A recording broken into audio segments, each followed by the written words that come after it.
I like to cha-cha, hey, in a Latin bar, yeah, with a Dominican. La Fabbrica Italiana Automobili Torino lance cette année la nouvelle Fiat 500. Et pour la découvrir, direction la région de Turin en Italie, le berceau historique de la Cinquecento. Non, Annabelle, Cinquecento. Ah, ça va, hein. Les Italiens ont réalisé un coup de maître en lançant 50 ans après la première Cinquecento, la Cinquino, une nouvelle Fiat 500 devenue depuis une véritable icône du néo-rétro. I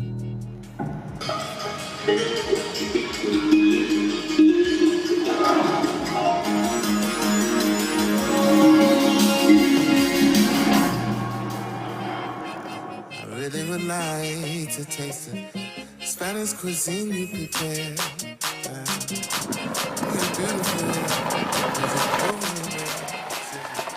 Chose rare, voire unique, la Fiat 500 de 2007 n'a cessé de voir ses ventes augmenter année après année. Mais il fallait bien penser à la renouveler avant qu'elle ne finisse peut-être par lasser. Sans toutefois trop toucher à ce qui fait sa force, son design. Fiat propose donc cette année une nouvelle Fiat 500. Alors, vue comme ça, elle n'a pas forcément l'air très nouvelle. C'est vrai qu'elle ressemble beaucoup à celle que vous connaissez et qui roule aujourd'hui sur nos routes. Pour autant, elle a quand même beaucoup de choses qui sont vraiment différentes. C'est-à-dire cette calandre un petit peu plus béante, avec, vous voyez, cet effet assez bijou, tous ces petits points comme ça, que c'est plutôt joli. Elle a toujours, évidemment, cette bonne bouille, ce sourire plutôt sympathique. Et puis des phares qui sont devenus un tout petit peu plus petits. Mais vous voyez que le dessin est un petit peu différent aussi de ce qu'on voyait précédemment. C'est ce petit rappel ici, ces nouveaux projecteurs, ça fait quand même un petit peu penser à ce qu'on a vu sur la Fiat 500X. Et il faut reconnaître que ça lui va plutôt pas mal. Globalement, c'est une belle actualisation à mon avis en termes de design. Vous remarquez aussi ces nouvelles jantes. Là, on a vraiment des jantes qui font 16 pouces avec des pneus, c'est des nouveaux pneus Goodyear Efficiency Grip qui effectivement grippent pas mal, il faut quand même le dire. Pour le reste, la ligne générale, vous le constatez, elle reste effectivement la même. Et puis quand vous vous approchez de l'arrière, c'est là à mon avis qu'on la reconnaîtra au premier regard. Ces feux arrière, en 3D, ils ont été évidés au milieu et on retrouve la couleur de la carrosserie au centre. Franchement, c'est du plus bel effet. C'est vrai que ça marche mieux sur du noir que sur du rouge, franchement. Cela, c'est quand même plutôt sympa. Encore du chrome ici. Globalement, elle fait quand même un petit peu plus premium. En matière de coffre, bah là, ça n'a pas changé. C'est toujours ce petit coffre, mais qui reste bien pratique. Il est juste un petit peu difficile de faire passer des gros bagages en fait à l'intérieur. Et puis quand même, on n'a pas abandonné l'idée de faire des Fiat 500C, c'est-à-dire convertibles. On va l'ouvrir.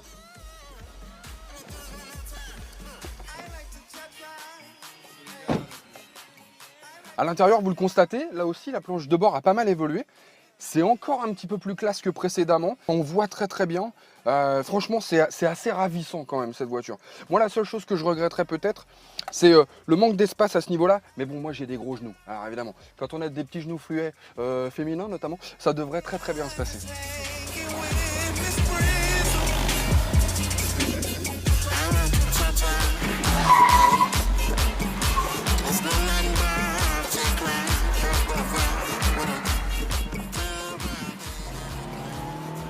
J'aime bien la sonorité de ce 900 cm3 Twin Air, donc bicylindre de 105 chevaux de cette nouvelle Fiat 500. Une petite sonorité plutôt sympa, un peu rallye. C'est assez amusant. Bon, ça pourrait être un petit peu plus péchu, c'est vrai, mais c'est déjà plutôt pas mal et puis au moins, ça consomme pas beaucoup. Alors par contre, je ne sais pas si vous le remarquez, mais je commence à prendre un petit coup de chaud. On est en Italie, il fait 30 degrés et on a de la chance, c'est un cabriolet. Alors tant qu'à faire, ah, voilà, on respire. C'est sympa parce que on peut ouvrir ce cabriolet, quelle que soit la vitesse, étant donné que tout se passe dans un rail. Et ça, c'est un vrai plus. Puis là, d'un seul coup, alors, on respire. Hein. C'est nettement plus clair à bord. Il faut dire qu'on a de la chance, il fait relativement beau.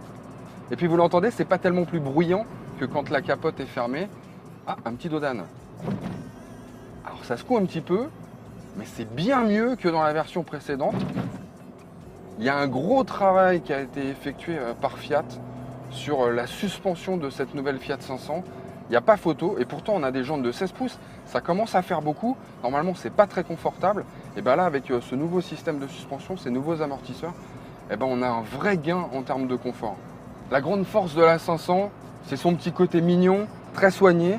Ça n'a pas changé, bien au contraire. Je crois que c'est encore plus joli que précédemment. c'est vraiment très soigné, la nouvelle planche de bord. Tout se passe sur des écrans numériques. Donc on a un écran tactile évidemment pour le GPS et puis pour tout ce qui concerne la connectivité de la voiture. Par contre là aussi c'est un écran numérique sur le tableau de bord. C'est vrai que ça change tout. On voit la voiture, on voit toutes les indications nécessaires, le compte tour, la vitesse, la consommation, ce qui nous reste à parcourir avec ce qu'on a encore dans le réservoir. C'est très complet. Ah, et puis alors il y a ce petit bouton sport, quand on appuie dessus, ça change le tableau de bord. Et surtout, ça change un petit peu le comportement moteur. On sent que la voiture est plus réactive et qu'elle est prête à en découdre. Alors on est bien installé.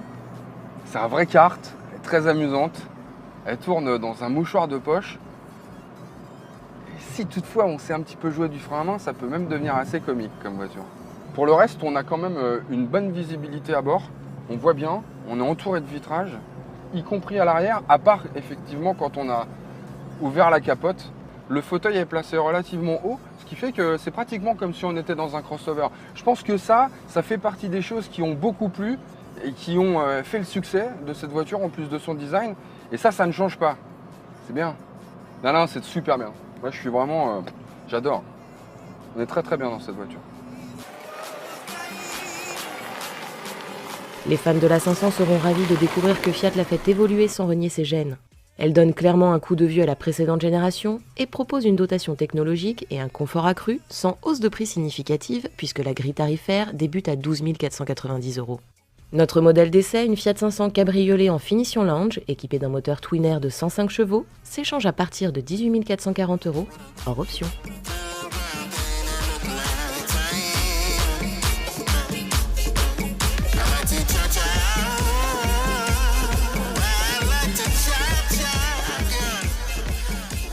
Puis ce qu'il y a de bien avec la Fiat 500, c'est que ça le fait avec les filles. Ça marche grave.